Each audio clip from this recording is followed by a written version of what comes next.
some of the common data types in Python. Integer, float, these are some numeric data types. And then string is another data type, which is nothing but the sequence of characters. And you gotta write it either in single quotes or in double quotes. Like for example, when it comes to strings, it is either going to be, let's suppose if you want to write computer science bottom up, then you can write it in a double quote,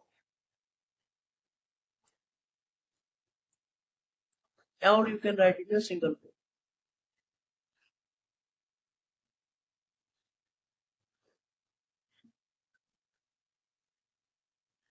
Each of these different data types like boolean or set or dictionary, or you can see tuple list, we are going to see each one of them in detail.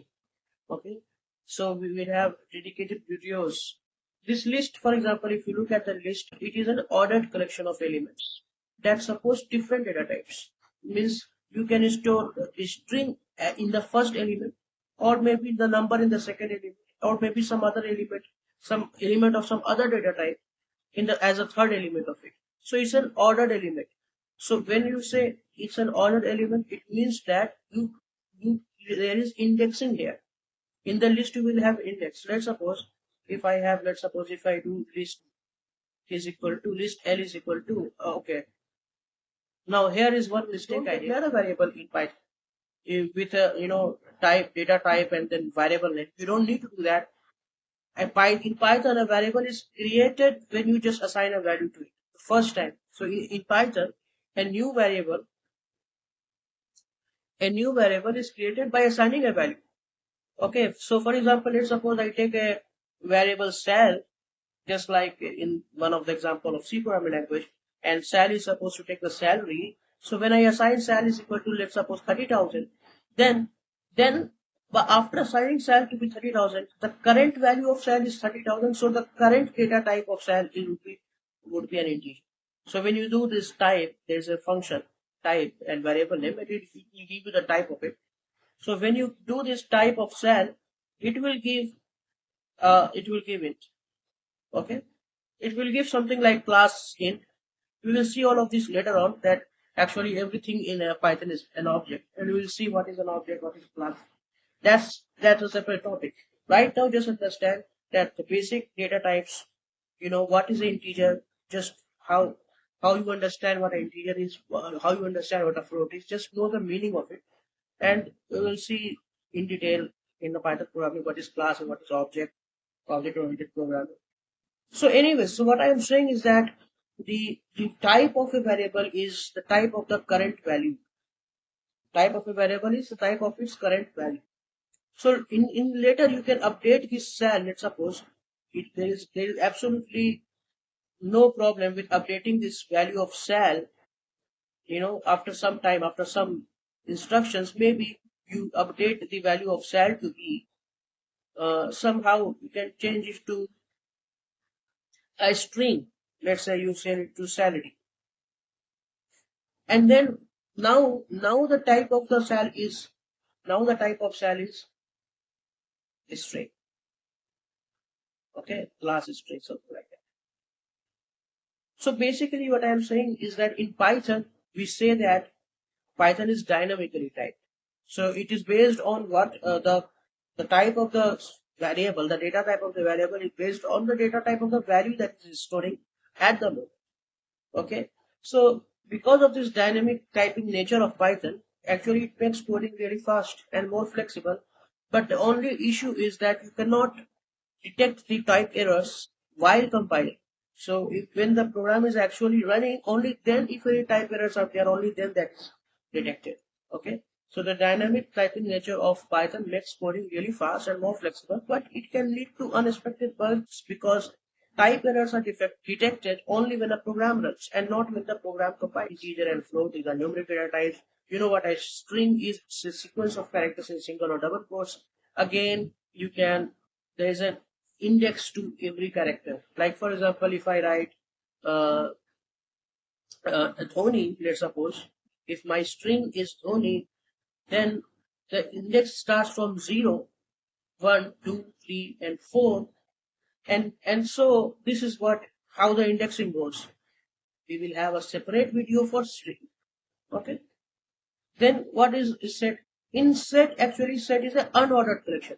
Okay, you know what a set is. You know what a set is. See, set is just implemented in the Python. You can let's suppose any variable. You can have any variable that is holding some elements, and there is no order for it. So whenever you call, let's suppose S is a set. So whenever you call set, let's suppose it is 1593. Then if you call set another time, then it will show same elements, but order may not be preserved because it's a set. So it may show you 5139. Every time you call a set, the arrangement of elements may be different, but it will be the same element. You can also store key value pairs, and that will be a dictionary. What is a tuple? We know what a tuple is. If you follow set theory, my videos on set theory, a tuple is nothing but um, ordered pairs or three tuples or four tuples. Like for example, if you have two elements, okay, so tuple is represented in this bracket. So when it comes to ordered collection, so look at here, set is an unordered collection, and tuple is a ordered collection, and list is a ordered collection. Then how these two are differentiated? These two are differentiated in a manner that tuple is immutable and list is mutable. Because it is an ordered collection, so we call, when you have two elements, you call it as ordered pair. When you have, let's suppose, three elements, you will call it as three tuple. Okay. And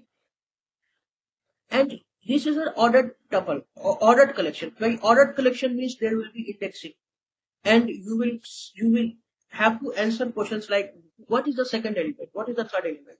In case of unordered collection, you cannot ask what is the second element of this set, tell me what is the second element of this set, because the arrangement of elements is of no importance in your set. In your set, you only talk about collection of elements.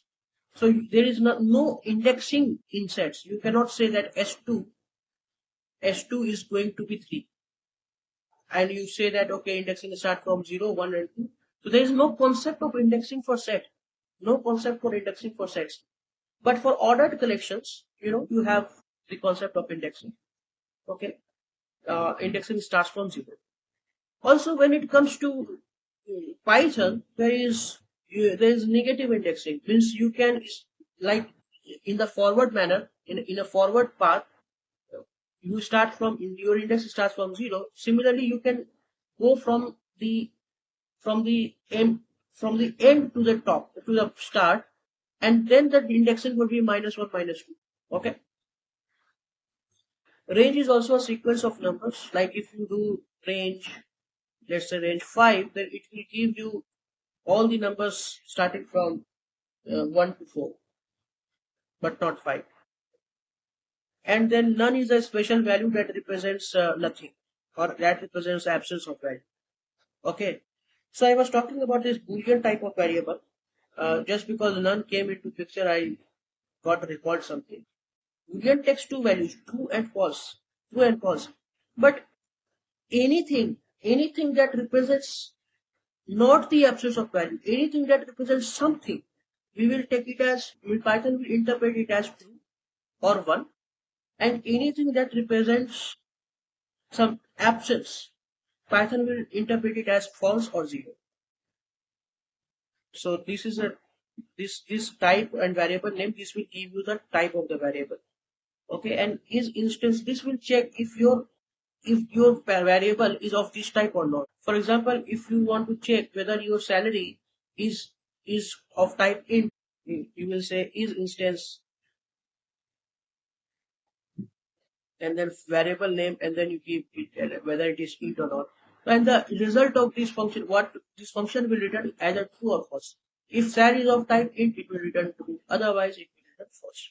So this is instance will give you true or false. So is instance is for you to check whether your variable, the current type of a variable, current data type of a variable is of the variable that is your passing as an argument or not. And type variable name will just give you the current data type of your variable. Now, just like I talked about in the Boolean context, the bool of 0. So what is this bool? So in Python, if you want to convert the type, then you can just give the data type, and in the parenthesis you give the value that you want to convert. So in Python will interpret 0 as false or none as false. Similarly, empty string, if you take an empty string, then this represents absence. So it will be interpreted as false in Python. Basically, absence of anything represents as false, and everything that represents presence of something will be assumed to be true. So this is just the introduction to data types in Python. Okay, thank you very much.